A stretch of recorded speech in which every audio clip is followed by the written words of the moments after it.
गंजाम जिला दिगपहंडीर 3 जण युवक सांग होई जाइथिले शेरगढ़ को काम करिबा पई हस खुशी रे बाइक रे फेरुथले दिगपहंडी को आ 15 मिनिट परे पहुंची थांते 3 जण सांग घरे हेले जम जगिथिला साहसपुर रास्ता रे दिगपहंडी पाटपुर अभिमुखे जाउथबा हाईवा बाइक को धक्का देथिला जहा फल रे चक्का तले चापी होई घटनास्थल रे ही 3 जनक मृत्यु होई जाइथिला।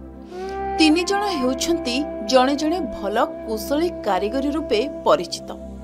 कालिया पिली पद्मनाभपुर रे ग्यारेज करिथिले सेपरि बालकृष्ण एवं अश्विनी ग्यारेज एवं घरोई पाइपलाइन और इलेक्ट्रिक काम करिबारे बेस धुरंधर थिले।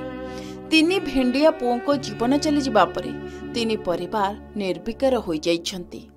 से जो आमर जो साई रोड पिला जे थिला कालिया बेरा से आम सहित 3 भाई जी आम सांग होते